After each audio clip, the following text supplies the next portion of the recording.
À l'approche des élections présidentielles, au Bénin. le Parti démocrate crée la surprise en dévoilant son candidat. Ce choix stratégique relance le jeu politique au Bénin et réveille les espoirs d'un véritable changement.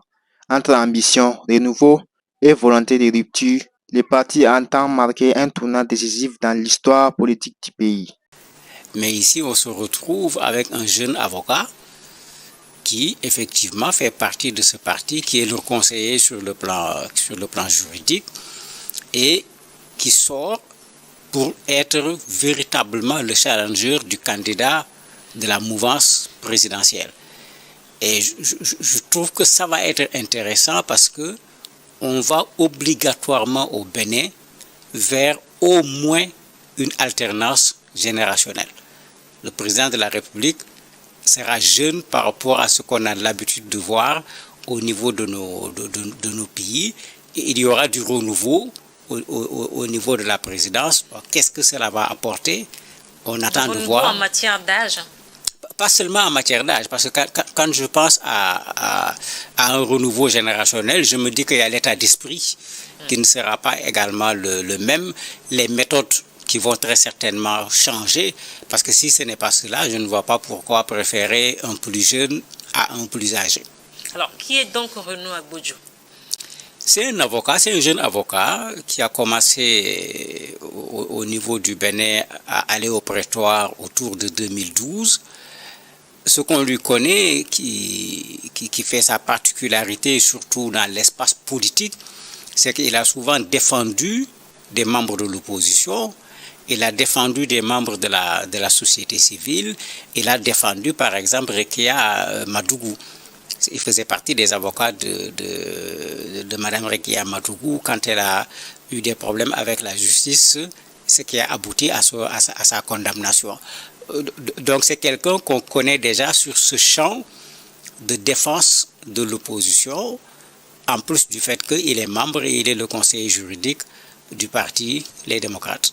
Alors, les démocrates ont déposé leur dossier à la Sénat, à la Commission électorale nationale, à quelques heures de la clôture de la phase de dépôt des candidatures, mardi 14 octobre. Quelles difficultés est-ce que ce parti a rencontré pour finaliser son propre dossier?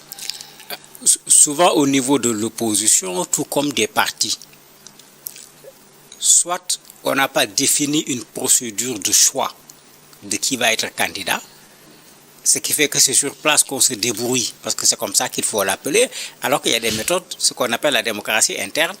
On veut un candidat, mais tout membre du parti qui croit être en mesure de le faire doit pouvoir montrer ses prétentions. Mais que des primaires soient organisées à l'intérieur du parti pour qu'on puisse prendre celui qui a le plus de chances de gagner les élections. Parce que c'est ça une logique de parti, c'est la conquête du pouvoir, ce n'est pas donner le pouvoir obligatoirement à X ou à Y. Souvent, ces procédures dans beaucoup de partis n'existent pas. Et dans les partis où cela existe, ces procédures ne sont pas respectées. Je dis tout le temps sur ce plateau, je suis contre le dauphin. C'est-à-dire que le fait que le président de la République choisisse celui qui va le remplacer, mais dès les partis politiques, ce que l'on refuse aux partis au pouvoir, on voit la même chose au niveau des partis politiques. Ici, c'est ce qui semble s'être passé parce qu'au niveau de la presse béninoise, on parle de tension avant qu'on ait pu arriver à choisir celui qui va être le candidat pour les démocrates. Et quand on parle de tension, ça veut dire qu'il n'a pas été facile de trouver un choix. Ils l'ont fait de façon tardive, puisque depuis fort longtemps, on attendait ce candidat. Et comme on le sait, la présentation du candidat participe à l'événement de communication. Il faut lui donner du temps pour se faire connaître. Quand on le fait tardivement, souvent, c'est parce qu'il y a quelque chose qui cloche, parce que la logique voudrait qu'on sache assez tôt qui est le candidat pour pouvoir déjà travailler sur l'image du candidat. Alors finalement, qu'est-ce qui a milité en faveur de Renaud Agbodjo? Je saurais le dire puisque ils n'ont pas sorti une déclaration qui permet de savoir de qui il s'agit, mais il y a une unanimité sur le fait que c'est quelqu'un qui est un travailleur, c'est quelqu'un qui a une intégrité qui est irréprochable, et pour moi ça c'est des qualités importantes pour quelqu'un qui veut diriger un pays. Okay. Maintenant c'est sûr qu'au niveau des dissensions, il y a un élément au moins qui sort, qui peut même créer problème à ce duo, puisqu'il y a un parmi les députés de les démocrates qui s'appelle Michel Soudjinou, qui au dernier moment est allé en justice avec un constat d'huissier pour retirer le parrainage qui a été accordé à ce duo de les démocrates. Et en retirant son parrainage, ils n'ont plus le nombre de parrains qu'il faut. Ce qui veut dire que ce duo de les démocrates peut se retrouver recalé parce que la justice a pris deux décisions. La première décision, c'est de demander à la Sénat de ne pas prendre en compte son parrainage. C'est pourquoi le Sénat a saisi les démocrates pour leur dire que votre dossier est incomplet, il manque un parrainage. La justice a pris la décision également concernant Yahi Boni, qui est le président du parti, en lui demandant de restituer le parrainage signé à Michel, à lui de faire ce qu'il veut de son parrainage, parce que Michel a porté plainte en disant qu'on est allé parrainer en son nom, alors que c'est lui qui doit librement choisir qui il va parrainer, et la justice lui a donné raison. Mais ce qui crée un sérieux problème ici, on parle du candidat, on veut présenter le candidat, mais il y a déjà du plomb dans l'aile de ce candidat qui peut se retrouver bloqué d'un point de vue candidature si ce Michel ne change pas d'avis.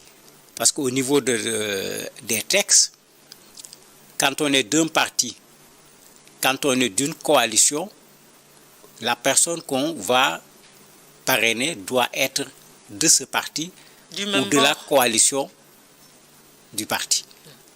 Mais ça veut dire qu'ils ne pourront pas trouver une autre personne pour venir parrainer, venant d'un autre parti politique par exemple. Mais si celui-là ne revient pas, il y aura une grosse équation, une grosse interrogation sur la candidature des démocrates, alors que tout le monde s'attendait à voir qui va être le candidat. Et ça montre qu'à l'interne, il y a incontestablement des problèmes. Est-ce que c'est dû au choix? Le risque est grand. Le risque est énorme. Le risque est énorme parce que déjà, au niveau de la Sénat, ils ont déjà signifié que le dossier n'est pas complet. Mais ça ne pose pas de problème sur le plan juridique, puisque quand on dépose les dossiers dans un premier temps, généralement, on a 72 heures pour pouvoir compléter les dossiers après que la Sénat ait regardé et par écrit notifier au candidat les éléments qui manquent dans son dossier. Le problème, c'est que quand les 72 heures passent, on devient fort clos. Donc aujourd'hui, Renaud Lagbojo ne